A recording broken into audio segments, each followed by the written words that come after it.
Hi friends, சுற்றம்பழி சுடரே serial இனி வரப்போகிற எபிசோட்ஸ்க்கான ப்ரோமோ தான் அந்த வீடியோவில் பார்க்க போகிறோம். அடுத்தடுத்த சுவாரஸ்யங்களை தெரிஞ்சுக்க வீடியோவை ஸ்கிப் பண்ணாமல் கடைசி வரைக்கும் பாருங்கள்.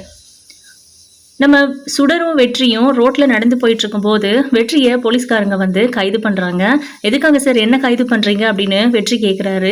ஒரு பொண்ணை மாடியிலேருந்து கொலை பண்ண பார்த்துருக்க கீழே தள்ளி உன்னை சும்மா விடுவாங்களா, வாடா அப்படின்னு சொல்லி பிடிச்சி கூட்டு போயிடுறாங்க. சுடருக்கு என்ன பண்ணுறதுனே தெரியல. கேப்டன் சொல்லி அலறாங்க. அவரை விடுங்க, அவர் எந்த தப்பும் பண்ணியிருக்க மாட்டாரு அப்படின்னு சொன்னாலும் போலீஸ்காரங்க அவங்க கடமையை செஞ்சிடுறாங்க. அதனால புலிக்குட்டியை பார்த்து இந்த விஷயத்த சொல்லி அவரை போலீஸ் ஸ்டேஷன் கூட்டு போகிறாங்க சுடர். அங்கே போனதுக்கப்புறம் வெற்றி எந்த தப்பும் பண்ணிருக்க மாட்டாருன்னு சொல்லி இவங்க ரெண்டு பேரும் போலீஸ்காரங்க கிட்ட பேசுறாங்க. மா, எதுக்குமா போலீஸ் ஸ்டேஷன் வரைக்கும் வந்திருக்க, நீ போ வீட்டுக்கு அப்படின்னு சுடரை துரத்த தான் பாக்குறாங்களே தவிர அவங்க சொல்றதையோ பேசுறதையோ ஒரு கன்சர்னா எடுத்துக்கிறதே கிடையாது போலீஸ் சைட்ல இருந்து. அதுக்கப்புறம் வெற்றி மேல கம்ப்ளைண்ட் கொடுத்து அந்த லேடி அங்க உட்காந்துட்டு இருக்காங்க. பிளஸ் ஐ விட்னஸுமே கூட அவங்கள வந்து கீழே தள்ளி விட்டுட்டு தான் வெற்றி போனாரு. ஆக்சுவலா அவர் அந்த பொண்ணை காப்பாற்றணுங்கிற இன்டென்ஷனோட போனதுனால தெரியாம தான் தள்ளி விட்டாரு. இது வந்து அபிக்கு நல்லாவே தெரியும். அபி வந்து சுடர் இங்க வந்திருக்காங்க அப்படின்னு தெரிஞ்சு போலீஸ் ஸ்டேஷனுக்கு வராங்க. இங்க எதுக்கு வந்திருக்க, நீ வா போலாம் வீட்டுக்கு அப்படின்னு சொல்லி. கேப்டன் ப்ளீஸ் கேப்டன், நீங்க எந்த தப்பும் பண்ணலன்னு சொல்லுங்க அப்படின்றாங்க. அதே மாதிரி அபிகிட்டையும் ஹெல்ப் கேட்குறாங்க.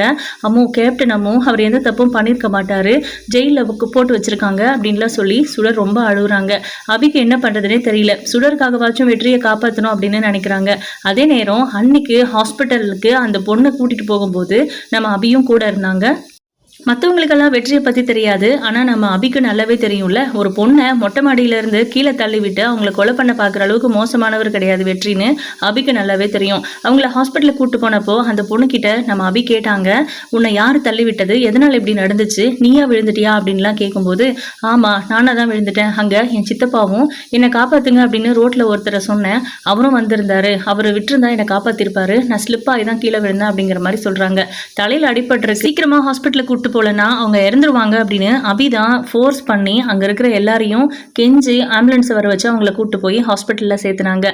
இது வந்து அபியோட முயற்சி மட்டும்தான். அவங்க இப்ப அந்த பொண்ணு உயிரோட இருக்காங்க, கான்சியஸ்ல இல்ல. மற்றபடி போற வழியிலேயே எல்லா விஷயங்களையும் அபி அவங்க கிட்ட கேட்டு தெரிஞ்சுக்கிட்டாங்க.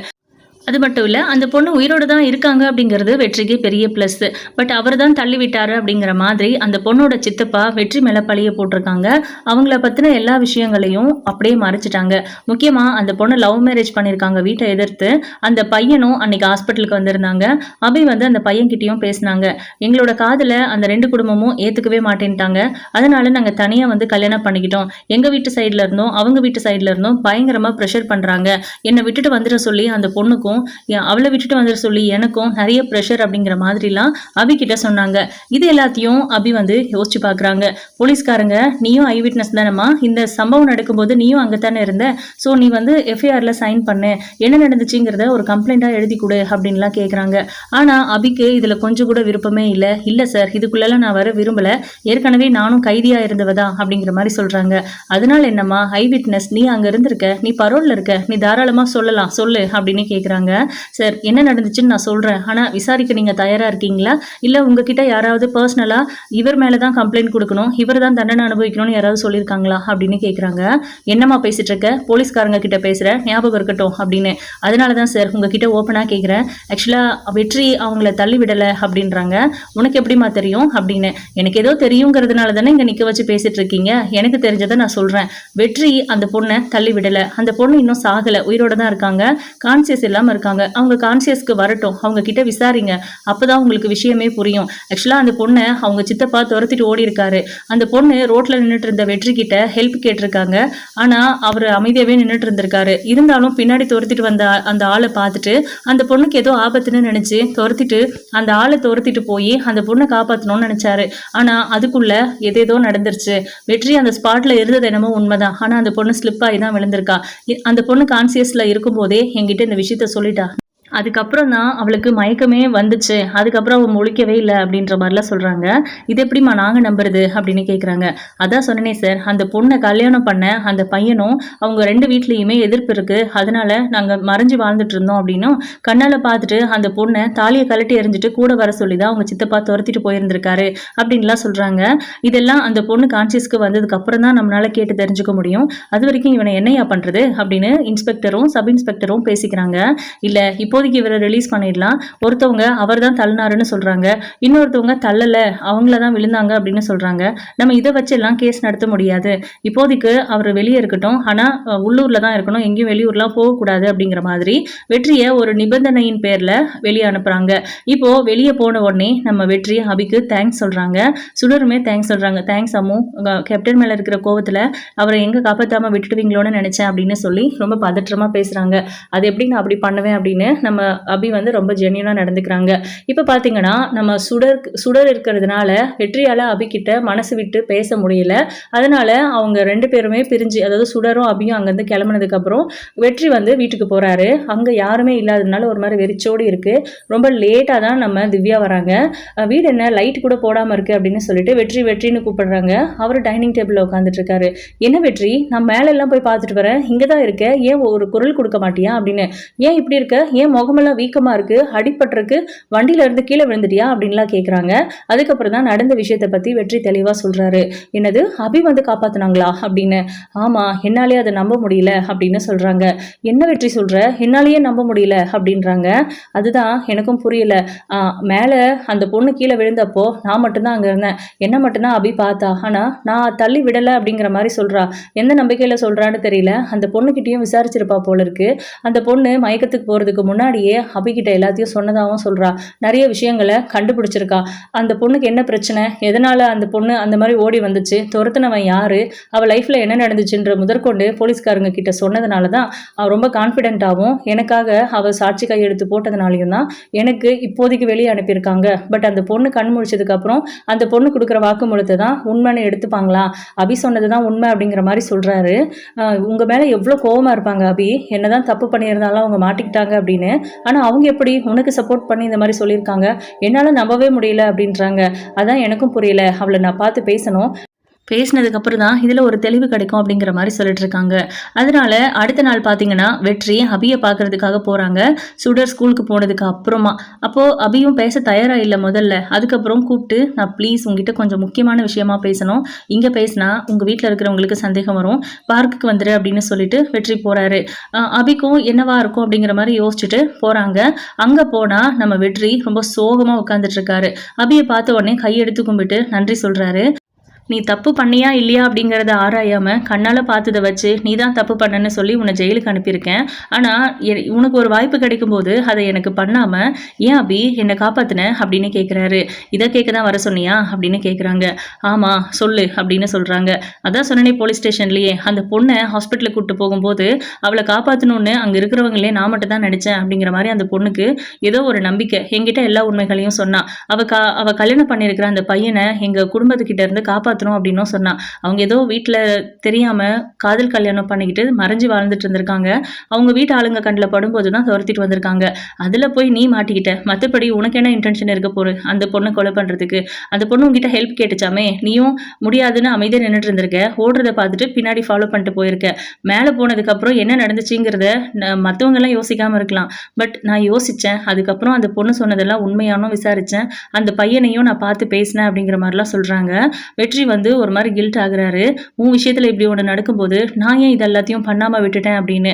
அப்போ நம்ம அபி சிரிக்கிறாங்க. சொல்லு அபி அப்படின்னு கேட்குறாங்க. அது உன்னைத்தான் கேட்கணும், உனக்கு வந்து என் மேல அவ்வளவுதான் நம்பிக்கை, எல்லாத்துக்கும் மேல நீ ஒரு பொண்ணை மாடியில இருந்து கீழே தள்ளி கொலை பண்ற அளவுக்கு போக மாட்டேன்னு நான் நம்பினேன். அதுக்காக தான் இது எல்லாத்தையும் விசாரிச்சு என்ன நடந்திருக்குங்கிறத கண்டுபிடிச்சேன் அப்படின்னு சொல்றாங்க. இதெல்லாம் கேட்கும்போது வெற்றிக்கு ரொம்ப கஷ்டமா போயிருது. எனிவே இந்த பிரச்சனையில இருந்து நீ வெளியே வரணும் அப்படின்னா அந்த பொண்ணு சொந்தக்காரங்க அன்னைக்கு மேல இருந்தாருன்னு சொன்னல, அந்த பொண்ணோட சித்தப்பா, இவங்க எல்லாரையும் கூப்பிட்டு வந்து பேசினேன்னா கண்டிப்பா உன் பிரச்சனை சரியாயிடும் அப்படிங்கிற மாதிரி சொல்லிட்டு அபி அங்கிருந்து போயிடுறாங்க. அபி விஷயத்துல கண்டிப்பா ஏதோ தப்பா தான் நடந்திருக்கு, வேற யாரோ பண்ணிட்டு அபி மேலதான் பழிய போட்டிருக்காங்க. அதனாலதான் அவ இவ்வளவு நாளும் நான் தப்பு பண்ணலன்னு அவ்வளவு தைரியமா சொல்லிட்டு இருக்கா. அவளை சுத்தி சூழ்ச்சி நடந்திருக்கு. அப்போ யாருதான் அபிக்கு எதிராக இந்த மாதிரி ஒரு காரியத்தை பண்ணியிருப்பாங்க அப்படிங்கிற மாதிரிலாம் வெற்றி யோசிக்க ஆரம்பிச்சிட்டாரு.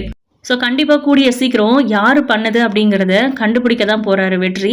இந்த பக்கம் நம்ம ஸ்வேதா வெற்றிக்கு கால் பண்ணி விஷயத்த சொல்கிறாங்க. கர்ணாவுக்கு ஆக்சிடென்ட் ஆகிடுச்சு அப்படின்னும் அவர் ஹாஸ்பிட்டலில் அட்மிட் பண்ணியிருக்காங்க அப்படின்னும் முதல்ல சொல்கிறாங்க. ஆனால் வீட்டுக்கு போய் திவ்யா கிட்ட இந்த விஷயத்தை பற்றி சொல்லும்போது, ஏற்கனவே எனக்கு அண்ணி கால் பண்ணிட்டாங்க, ஆக்சிடென்ட்லாம் ஒன்றும் கிடையாது, அண்ணாவை யாரோ கத்தியால் குத்திருக்காங்க, ரொம்ப கான்ஃபிடென்ஷியல் ப்ளஸ் மற்ற காம்படிட்டர்ஸுக்கு முன்னாடியெல்லாம் அது ரொம்ப ஷேமாக போயிடும் அப்படிங்கிறதுனால தான் அண்ணி அப்படி சொல்லியிருக்காங்கன்னு.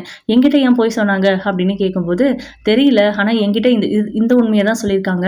இன்னும் அங்கே அவங்க இருக்கிற ஏரியாவில் ஹாஸ்பிட்டல் ஃபெசிலிட்டிஸ் எதுவும் இல்லை அப்படின்னும், சென்னையில் நம்ம ஃபேமிலி டாக்டர் இருக்கால அவர்கிட்ட பேசிட்டு சென்னை கூட்டு வரதாகவும் சொல்லியிருக்காங்க. ரொம்ப கிரிட்டிக்கல் ஸ்டேஜில் அண்ணன் இருக்காராம் அப்படின்னு ரொம்ப வருத்தமாக சொல்லிட்டு இருக்காங்க திவ்யா.